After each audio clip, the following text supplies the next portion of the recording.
Bonjour, c'est Capucine et bienvenue donc dans cette vidéo. Aujourd'hui, j'ai le plaisir d'accueillir Nina Nar qui va mettre un documentaire qui sort prochainement qui s'appelle Faut pas pousser, c'est ça? C'est ça. Et j'ai vraiment adoré le titre en fait parce que je trouve que ça reflète beaucoup de choses sur l'accouchement. Et j'avais envie que Mhm. tu nous présentes un petit peu ce projet et puis comment tu es venue à faire ce film. Alors, il va sortir plutôt en début. Je vise au plus tard le mois de mars 2021. Il reste encore pas mal de choses à tourner. Ça m'est venu il y a longtemps en fait. Hein. Je suis maman de 3 garçons. Tao aura 10 ans au mois d'octobre. Et on va dire qu'il ne faut pas pousser à peu près le même âge, puisque c'est pendant ma première grossesse que assez vite, ça m'a un petit peu agacé la manière d'être infantilisée, et puis le flicage et les examens en tout genre, le test O'Sullivan notamment, qui m'avait vraiment agacé de boire du sucre. Enfin bref, tout un tas de choses. Et puis la fameuse valise maternité que je raconte dans le teaser, ça restera probablement dans le documentaire. Là, c'était la cerise sur le pompon, quoi, de savoir combien fallait prendre de culottes en coton pour venir à la maternité. Je me suis dit, c'est pas possible. J'avais pas envie qu'on m'enquiquine pendant ce moment-là. Je me disais que n'importe quelle femelle mammifère arrive à mettre son petit au monde. Je vois pas pourquoi nous, on ferait exception, et que pendant quand même bien longtemps, les femmes n'ont pas accouché dans les maternités. Et que moi, j'avais pas envie qu'on m'ennuie. Et donc, j'avais en tête que quand je sentirais que c'est le moment, j'irais me planquer dans les bois, et puis je pousserais, enfin, je ferais mon truc, quoi. Je me mettrais dans ma bulle et je ferais mon truc. Et donc, il y a eu un ensemble de projets. En fait, c'est une trilogie. Hein, donc, pour l'instant, on va s'en tenir à Faut pas pousser. Mais sur l'allaitement aussi, il y a eu beaucoup de choses qui m'ont interpellée. Donc, il y a un autre volet de la trilogie. Et puis, sur la propreté aussi, celui-là, il s'appelle Une sacrée couche. Sur la manière aussi dont on prend les enfants pour plus bêtes que des chatons, qu'on les rend un peu neuneux avec ça. Donc, bon, ça, c'est un autre débat. Donc, c'est Ah, beaucoup de. je savais pas Je qu'il y avait sens la que ça. trilogie, mais c'est génial. Ouais. Alors, autant dire que j'en ai encore pour quelques années, mais j'ai beaucoup travaillé sur l'allaitement avant de me plonger vraiment dans l'accouchement. J'avais fait un film sur le lactarium. Là aussi, ça m'avait laissé perplexe de voir qu'il y a, enfin, en fait, de découvrir que les bébés kangourous en Colombie, avec Nathalie Charpa, des prémas, des grands prémas en kangourous, ils arrivent à grandir correctement, à rattraper leur retard sans être dans des couveuses, alors que chez nous, ils sont dans des couveuses séparées de leur maman. Donc, ça faisait beaucoup de choses qui m'ont fait penser quand même que la médecine s'était vraiment emparée de tout ça, et que c'était certainement une bonne chose hein, dans certaines situations, mais que c'était devenu la solution par défaut, et ça m'agace.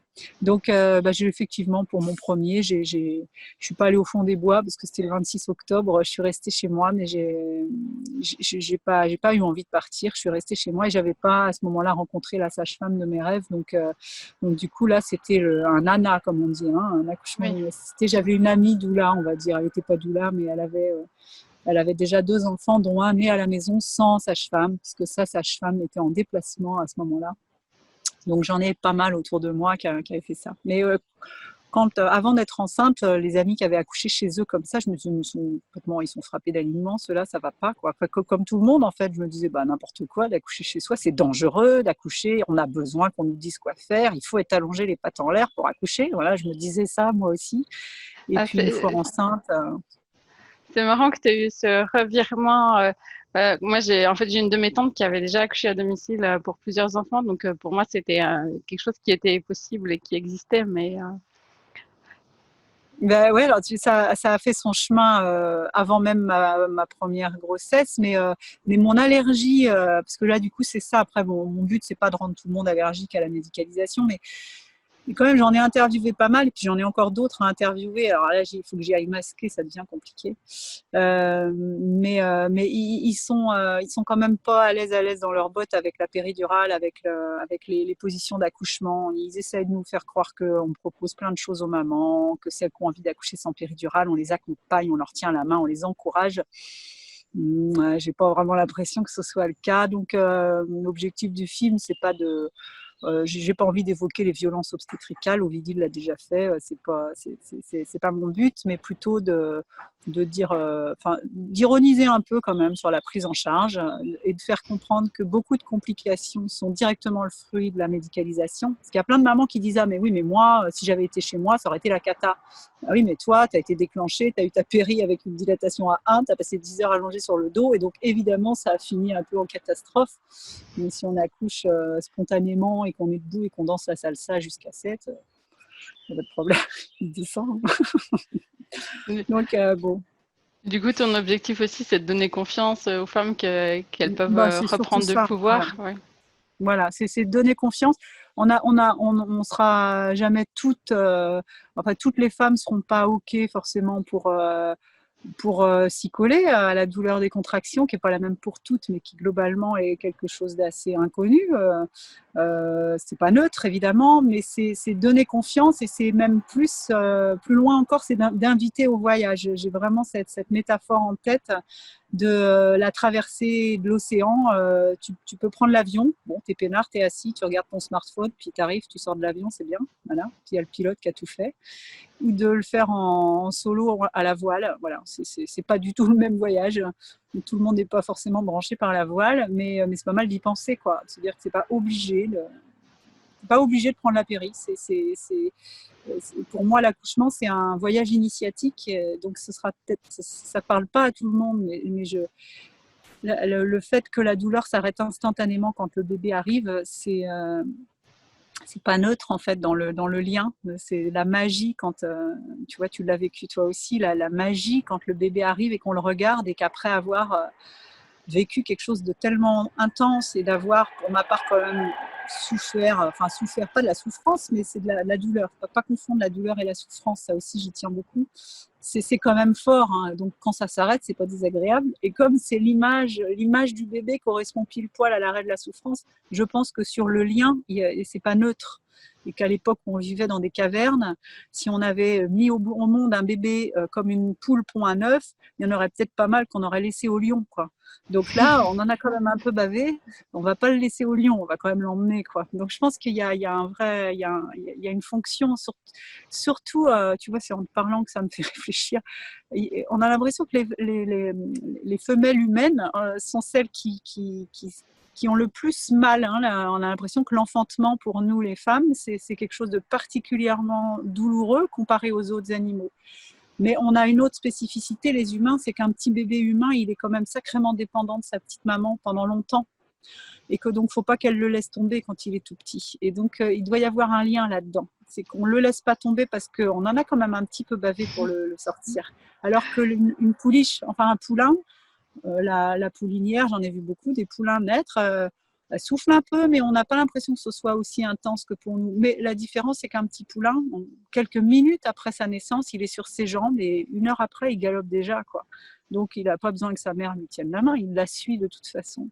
Donc, ça, c'est pas neutre, je pense. Et tu as beaucoup voyagé aussi. Moi, j'ai l'impression qu'il y a des choses qui sont aussi très culturelles dans la gestion de la douleur et je ne sais pas si, mais enfin, j'ai voyagé pour mon travail quand je travaillais. J'ai un petit message dans l'air. J'ai travaillé en reportage télé pendant 15 ans, donc je me suis promenée un peu et j'ai passé 4 mois en Inde pour faire de la musique, mais j'ai pas été confrontée entre guillemets à ces questions-là. C'était plus soit pour du news, soit pour de la musique. Mais le fait est, c'est ce que raconte Elena dans le teaser, ma sage-femme et amie. Il y a plein de pays où il n'y a pas de péridurale et donc la question ne se pose pas en fait. Voilà, il n'y en a pas, il n'y en a pas. Mais ce qui est important aussi, je peux en parler des heures, l'idée c'est pas de dire c'était mieux avant. Hein. Non, c'était pas mieux avant. Michel Audin, dans l'heure et demie d'interview qu'il m'a accordée, il dit bien que ça fait des milliers d'années qu'on perturbe les accouchements. Hein. C'est pas récent, c'est pas le transfert de la naissance à la maternité qui a fait que c'est devenu le bazar. Ça fait bien longtemps qu'on perturbe les accouchements. qu'il y a quelqu'un qui vient mettre son nez dedans, que la position obstétricale existe depuis le XVIIe siècle et que c'est des hommes qui prennent ça en charge et les forceps, ça existe aussi depuis le XVIIIe. Et donc, ça fait longtemps qu'on s'acharne un peu sur les femmes au moment de l'accouchement. Donc là, c'est plutôt un progrès. J'ai trouvé une information il n'y a pas très longtemps, là j'étais super contente, et ils ont expliqué qu'au Moyen-Âge, en Europe et dans les pays catholiques, c'est les matrones qui ont pris le relais. Et il y a certains pays où les sages-femmes ont continué d'exercer, et c'est les pays scandinaves qui sont aujourd'hui les pays où les femmes elles ont le moins de péridurale. Donc ça rejoint ce que tu dis. Et voilà, c'est ça. On avait dit qu'on essayait de faire court, donc on va quand même venir au... Non, mais c'est parce que ce qui est important, c'est que tu as besoin de financement pour pouvoir produire ce documentaire. Donc, tu peux nous parler un petit peu de la campagne de financement? Oui, voilà, la campagne Ulule, donc elle en est on termine là demain matin la 3e semaine, il en reste 2 et tout l'argent qui est récolté lors de la campagne, il n'est pas pour moi, il est pour payer ma caméraman parce qu'elle a travaillé déjà plusieurs journées gratuitement sur ce film parce qu'on a commencé à tourner il y a longtemps et donc je ne veux plus lui demander de travailler bénévolement. Et puis ma monteuse qui aussi va devoir s'y coller pendant facilement, il y a 200 heures de montage sur un film, c'est a priori un 52, il fera peut-être 70 minutes, je ne vais pas me brider mais il ne faut pas que ce soit trop long non plus, mais à monter un 70 minutes ça prend au moins 200 heures, donc 200 heures ça fait presque 10 000 euros, hein, donc je les ai pas, c'est bizarre, je les ai pas, donc c'est pas pour moi en fait. Alors évidemment si à un moment je peux me rémunérer moi pour les centaines d'heures de travail que j'ai consacré à ce projet depuis que je bosse dessus, c'est-à-dire depuis 8 ans, pas fait que ça hein, bien sûr, mais j'ai quand même déjà travaillé je pense pas loin de 300 heures et j'en ai encore 300 à mettre. Bon si je gagne pas un rond tant pis, mais l'idée c'est ensuite qu'il soit projeté en salle, qu'on anime des soirées avec Elena quand c'est dans notre région et ailleurs en France. D'ailleurs je ferai une vidéo là-dessus pour dire s'il y en a qui ont envie d'organiser des projections, on peut déjà commencer à organiser ça. Je vais de toute façon, je devrais pas dire ça, je vais de toute façon le terminer, ne serait-ce que pour les gens qui ont déjà contribué et parce que moi j'ai besoin d'accoucher de ce film. Mais avec ou sans vous, c'est pas la même chanson, quoi, parce que je sais pas comment je sais pas comment financer tout ça si c'est pas Ulule. Donc si je n'arrive pas à 10 000 euros avec cette campagne-là, j'en referai peut-être encore une en septembre. Mais c'est possible en fait. On arrive presque à 5 000. On est à un peu plus de la moitié, mais on est presque à 5 000. On peut arriver à 10 000 et 10 000, c'est vraiment top, quoi. Si je dois payer un peu de ma poche ou demander à mes caméramans et monteuses qu'elles attendent un petit peu, que je les rémunère un peu plus tard quand on fera des projections ou en tote bag, je vais payer en tote bag, elles attendront un peu, mais voilà, puis il y a des déplacements, il y a le matériel, donc le budget global pour le terminer, c'est plutôt 15 000 en fait, voilà, mais entre 15 et 20, mais voilà, plus il y en a, mieux c'est. Et s'il y en a un peu plus et que j'en ai dans ma poche, je serais ravie, mais je serais au SMIC hôtelier à peine sur ce coup-là. Mais puis en plus, on peut donner des toutes petites sommes. Hein. C'est voilà, le cumul vraiment, qui va 5 faire. euros, c'est le cumul qui fait. Là, il y a des gens qui ont donné 5 euros et 5. Enfin voilà, ça. Et puis ça fait toujours plaisir de recevoir un petit mot et de recevoir. Voilà. Puis il y a des gens qui ont donné 150 euros, des gens que je connais pas du tout. Donc là, c'est souvent des sages-femmes ou des.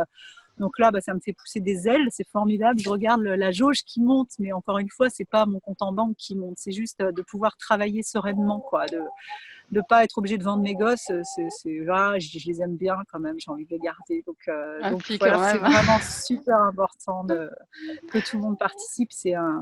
Mais c'est super, hein, c'est déjà bien démarré. Donc il faut y aller encore. On peut même dépasser les 10 000, hein. N'hésitez pas. N'hésitez pas.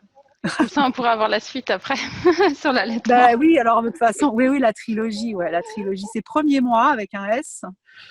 Alors, je te l'ai dit tous les trois, c'est Mammifère malin. Donc, c'est Faut pas pousser, Mammifère malin et Une sacrée couche.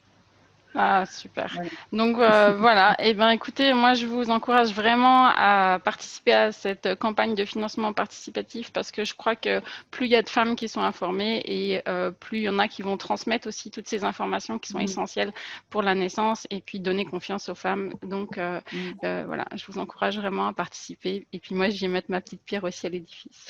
Merci beaucoup. Merci. C'est une invitation Nina. À vivre des choses fortes dans sa vie aussi, en fait. L'accouchement, c'est un moment fort. Et on n'est pas obligé de l'édulcorer, quoi. Voilà. Si on fait pas ça, si on fait pas des fois des choses fortes dans sa vie, à un moment, ça sert à quoi, quoi. Voilà. Je suis entièrement d'accord. Moi, je Voilà. pense que c'est vraiment des périodes où on se transcende et Ah ouais, ouais, voilà. ouais. Donc ça me met les larmes aux yeux. C'est tellement intense, c'est dommage de passer à côté de ça. Et il y en a qui ont la péri en tout début de travail et elles se rendent pas compte de ce qu'elles ratent. Donc c'est pas grave, c'est pas pour tout le monde, mais quand même, faut y penser, quand même. Voilà, merci.